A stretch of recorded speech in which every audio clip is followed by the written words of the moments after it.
Stúlkan sem málaði með ljósi. Í fjölmennri borg voru veggirnir háir og gráir og göturnar voru alltaf fullar af hávaða. Fólk flýtti sér á milli staða, andlit þeirra virtust þreytt, eins og það hefði gleymt hvernig á að brosa. En í einu litlu horni þessarar borgar bjó lítil stúlka að nafni Ararna. Ararna elskaði að mála meira en nokkuð annað í heiminum. Hún dreymdi björt blóm, fljúgandi fugla, skínandi stjörnur og töfrandi regnboga. En það var vandamál, Ararna átti enga liti, enga bursta og engan pappír. Samt hvíslaði í hjarta hennar. Ekki hætta að dreyma, Ararna. Það alltaf önnur leið. Kvöld eitt, þegar hún horfði á gyllta sólina sökkva á bak við háu byggingarnar, tók Ararna eftir því hvernig ljósið málaði himininn í appelsínugulum og bleikum tónum. Hún hugsaði með sjálfri sér, ef sólin getur málað með ljósi. Af hverju get ég það ekki? Kvöldið fékk Ararna gamlan, ryklugan skjávarpa lánaðan hjá nágranna sínum.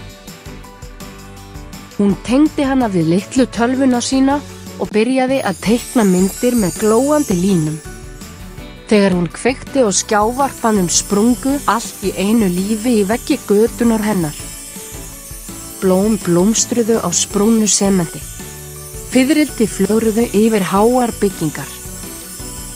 Stjörnur tindruðu og dönsuðu yfir gluggana. Bylgjur hafsins rúlluðu mjúklega yfir húsþök. Íbúar borgarinnar stöðvuðust á spori þeirra. Börn töpuðu af undrun. Foreldrar brostu. Afi og amma hlógu eins og börn aftur. Í fyrsta skipti í mörg ár virtist borgin lifandi. Fljótlega fóru allir að kalla hana stúlkuna sem málaði vonina. List hennar var ekki bara í litlu götunni hennar.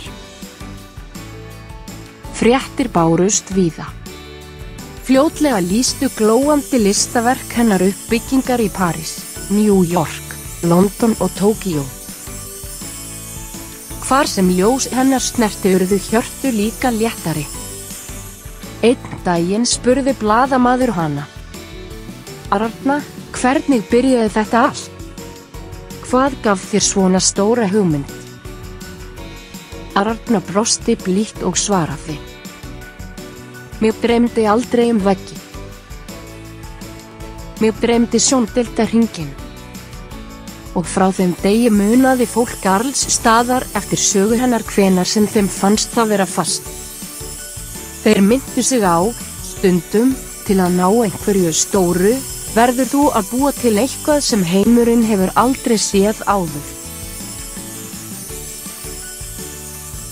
Lærdómur, að ná stóru þýðir stundum að búa til eitthvað sem heimurinn hefur aldrei séð.